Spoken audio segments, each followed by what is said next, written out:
కాంగ్రెస్ తీర్థం పుచ్చుకునేందుకు బీఆర్ఎస్ పార్టీకి చెందిన సుమారు 12 మంది ఎమ్మెల్యేలు తీవ్రంగా లాబియింగ్ చేస్తున్నట్టు తెలుస్తోంది. కొందరు ఏఐసీసీ నేతల ద్వారా, ఇంకొందరు పార్టీ రాష్ట్ర వ్యవహారాల ఇన్ఛార్జి దీపాదాస్ మున్షి ద్వారా ప్రయత్నిస్తున్నట్టు సమాచారం. మొన్నటి వరకు మంత్రి పదవులు కావాలని డిమాండ్ చేసిన ఎమ్మెల్యేలు ఇప్పుడు ఎలాంటి షరతులు లేకుండానే చేరేందుకు సిద్దమైనట్టు కాంగ్రెస్ వర్గాల్లో ప్రచారం జరుగుతోంది.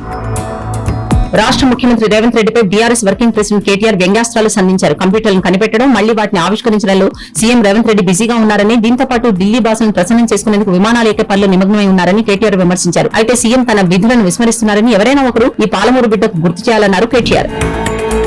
దివ్యాంగుల అభ్యున్నతికి కేంద్ర ప్రభుత్వం ఎంతో కృషి చేస్తోందని, దివ్యాంగుల కోసం ప్రధానమంత్రి నరేంద్ర మోదీ ఎన్నో పథకాలను అమలు చేస్తున్నారని మల్కాజ్గిరి పార్లమెంట్ సభ్యుడు ఈటెల రాజేందర్ అన్నారు. బోయినపల్లిలో నిపిడ్ ఆడిటోరియంలో ముఖ్య అతిథిగా పాల్గొన్న ఆయన దివ్యాంగుల అభ్యున్నతి కోసం సహాయ ఉపకరణాల పంపిణీ చేశారు. రాష్ట్రంలో జరిగిన అభివృద్ధి గురించి ప్రస్తావించకుండా అప్పుల గురించి పదే పదే మాట్లాడుతూ సీఎం రేవంత్ రెడ్డి తెలంగాణ పరువు తీస్తున్నారని ఎమ్మెల్యే టి హరీష్ రావు ఆగ్రహం వ్యక్తం చేస్తున్నారు. అంతేకాకుండా 16వ ఆర్థిక సంఘం ముందు మళ్లీ అవే అబద్దాలను వల్లవేయడం సిగ్గుచేటన్నారు. రాష్ట్రం దివాలా తీసిందని, ఆర్థిక సమస్యలో కొట్టుమిట్టాడుతుంటూ స్వయంగా ముఖ్యమంత్రి పదే పదే మాట్లాడడం రాష్ట్ర భవిష్యత్తును ప్రశాంతం చేయడమేనని ఆయన పేర్కొన్నారు. ఈ నెల 20తో కూటమి ప్రభుత్వం ఏర్పడి 100 రోజులు పూర్తి కానున్నాయి. దీంతో 100 రోజుల్లో తమ ప్రభుత్వం ఏం చేసిందనే అంశాన్ని ప్రజలకు వివరించేందుకు ఏపీ ప్రభుత్వం సిద్దమవుతుంది. బుధవారం జరగనున్న ఏపీ కేబినెట్ భేటీలో 100 రోజుల పాలన అంశంపై చర్చ జరగొచ్చని తెలుస్తోంది. వేర్వేరు శాఖలు తమ 100 రోజుల ప్రణాళికల ఫలితాలపై సమావేశంలో చర్చించే అవకాశం ఉంది. పింఛన్ల పంపిణీలో వస్తున్న సమస్యలపై ఏపీ ప్రభుత్వం కీలక నిర్ణయం తీసుకుంది. 1వ తేదీ సెలవు రోజుగా ఉంటే ఆ ముందు రోజే లబ్దిదారుల ఇళ్ల వద్దకు వెళ్లి డబ్బులు అందించాలని పేర్కొంది. ఇకపై ఇదే విధానాన్ని అమలు చేయాలని అధికారులకు ప్రభుత్వం స్పష్టం చేసింది. 2వ తేదీన మిగిలిన పంపిణీ పూర్తి చేయాలని, ఆ రోజు సెలవు ఉంటే 3వ తేదీన పంపిణీ చేయాలని స్పష్టం చేసింది. విశాఖ స్టీల్ ప్లాంట్ వ్యవహారం ముదురుతోంది. ప్రైవేటీకరణ దిశగా అడుగులు వేగంగా పడుతున్నాయి. ఇప్పటికే కార్మికులు ఆందోళనకు దిగారు. అయితే స్టీల్ ప్లాంట్ ప్రైవేటీకరణపై సీఎం చంద్రబాబు కీలక వ్యాఖ్యలు చేశారు. విశాఖ స్టీల్ ప్లాంట్ విషయంలో రెచ్చగొడుతున్నారని ప్రతిపక్ష నాయకులపై ఆయన మండిపడ్డారు. స్టీల్ ప్లాంట్ ప్రైవేటీకరణ కాకుండా కాపాడతామని ముఖ్యమంత్రి చంద్రబాబు తేల్చి చెప్పారు. ఎన్టీఆర్ జిల్లా జగ్గయ్యపేట నియోజకవర్గ మాజీ ఎమ్మెల్యే సామినేని ఉదయభాను ఈ నెల 24 లేదా 27 జనసేనలో చేరనున్నట్లు సమాచారం. కాగా జనసేనలో చేరికపై ఇప్పటికే ఆయన నియోజకవర్గంలోని గ్రామాల నాయకులు, కార్యకర్తలతో చర్చించారు. వారి నుంచి లైన్ క్లియర్ కావడంతో బ్యానర్లు, పార్టీ జెండా దిమ్మ పనులను మొదలుపెట్టినట్టు తెలుస్తోంది. జమ్మూ కాశ్మీర్లో అసెంబ్లీ ఎన్నికల తొలి విడత పోలింగ్ కు రాజకీయాలు ఊపందుకున్నాయి. 2019లో ఆర్టికల్ 370 రద్దు, రాష్ట్ర హోదా రద్దు తర్వాత జరుగుతున్న తొలి ఎన్నికలు ఇవి. జమ్మూ కాశ్మీర్ అసెంబ్లీ ఎన్నికల తొలి దశలో 7 జిల్లాల్లోని 24 అసెంబ్లీ స్థానాలకు ఈ రోజు పోలింగ్ జరుగుతోంది. ఇందులో 23.27 లక్షల మంది తమ ఓటు హక్కు వినియోగించుకోనున్నారు.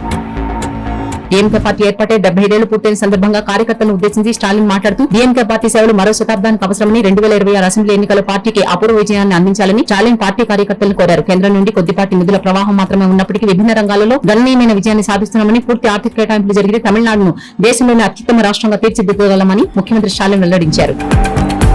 లెబనాన్ లో దిగ్భ్రాంతికర సంఘటన చోటు చేసుకుంది. పేజీలు పేలిపోయాయి. ఈ ఘటనలో 10 మంది హెజ్బుల్లా ఉగ్రవాదులు, సానుభూతి పరులు దుర్మరణం పాలయ్యారు. 4,000 మందికి పైగా తీవ్రంగా గాయపడ్డారు. ఈ పేలుడుకు ఇజ్రాయెల్ ప్రధాన కారణమంటూ లెబనాన్ విదేశాంగ మంత్రి అబ్దుల్లా బౌ హబీబ్ విమర్శించారు. దీనికి తగిన శిక్షణ అనుభవించక తప్పదంటూ హెచ్చరించారు. ప్రధాని నరేంద్ర మోదీ ఈ నెల 20 నుంచి అమెరికాలో పర్యటించనున్నారు. అయితే ఆ సమయంలో ఆయన కలవనున్నట్లు అమెరికా మాజీ అధ్యక్షుడు డొనాల్డ్ ట్రంప్ తెలిపారు. మిచిగన్ లో ఎన్నికల ప్రచారంలో పాల్గొన్న ట్రంప్ ఈ విషయాన్ని ప్రకటించారు. మోదీ అద్భుతమైన వ్యక్తి అని ట్రంప్ కీర్తించారు. కానీ ఎక్కడ, ఎప్పుడు వాళ్ళ భేటీ ఉంటుందో స్పష్టంగా తెలియదు. గత ఏడాది మొదలైన ఇజ్రాయెల్ గాజా యుద్దంలో 1000 మంది మృతి చెందిన విషయం తెలిసిందే. ఈ యుద్ధానికి ముగింపు పలకాలని అమెరికా ఉపాధ్యక్షురాలు కమలా హ్యారిస్ పిలుపునిచ్చారు. ఇజ్రాయెల్ పాలస్తీనా ఎన్క్లేవ్ ని తిరిగి ఆక్రమించవద్దని సూచించారు. ఇజ్రాయెల్ పాలస్తీనా హమాస్ మిలిటెంట్ల మధ్య కాల్పుల విరమణ జరగాలి. ఆ ప్రాంతంలోని ప్రతి ఒక్కరికి ఎంతో మేలు చేస్తుందని కమలా అన్నారు. టెస్లా అధినేత ఎలాన్ మస్క్ కు చెందిన brain chip startup company Neuralink మరో అరుదైన ప్రయోగానికి సిద్దమవుతుంది. పుట్టుకతోనే అంధులైన వారికి చూపు కల్పించే పరికరానికి ఈ బ్రెయిన్ చిప్ స్టార్టప్ కంపెనీ రూపకల్పన చేయనుంది. ఇందుకోసం అవసరమయ్యే ప్రయోగాత్మక పరికరం అమెరికా కోసం Neuralink US food and drug administration అనుమతిని పొందినట్లు సంస్థ వెల్లడించింది. అంతర్జాతీయ క్రికెట్ కౌన్సిల్ మహిళల T20 ప్రపంచ కప్ 2024 ప్రైజ్ మనీని ప్రకటించింది. ఈ ప్రకటనతో ఇప్పుడు పురుషులు, మహిళలకు సమాన ప్రైజ్ మనీ ఇవ్వనున్నారు. వచ్చే నెలలో యునైటెడ్ అరబ్ ఎమిరేట్స్ లో జరగనున్న మహిళల T20 ప్రపంచ కప్ తో ఇది ప్రారంభం కానుంది. ప్రపంచ కప్ గెలిచిన జట్టుకు ఇకపై $2.34 మిలియన్ ఇవ్వనున్నారు. టీమిండియా ప్రధాన coach Gautam Gambhir star cricketer Virat Kohli BCCI ఇంటర్వ్యూలో పాల్గొన్నారు. ఈ క్రమంలో గంభీర్ ను విరాట్ కోహ్లీ ఓ ప్రశ్న వేశాడు. మీరు బ్యాటింగ్ చేసినప్పుడు ప్రత్యర్థితో మాట్లాడాల్సి వచ్చినప్పుడు దానివల్ల ఏకాగ్రత దెబ్బతిని మీరు అవుట్ అవుతారనిపిస్తుందా, లేదా అది మిమ్మల్ని మరింత ప్రేరేపిస్తుందా, ఆడేలా చేస్తుందా అని కోహ్లీ గంభీర్ అడిగాడు. దాని గంభీర్ ఇలా బదులిచ్చాడు. నాకంటే నువ్వే ఎక్కువ గొడవలు పడ్డావు కాబట్టి దీనికి నాకంటే ఉత్తమంగా నువ్వే సమాధానం చెప్పగలవు అని గంభీర్ సమాధానం ఇచ్చాడు. దీంతో కోహ్లీ నవ్వడం ప్రారంభించారు. దీనికి సంబంధించిన వీడియో నెట్టింట వైరల్ గా మారింది.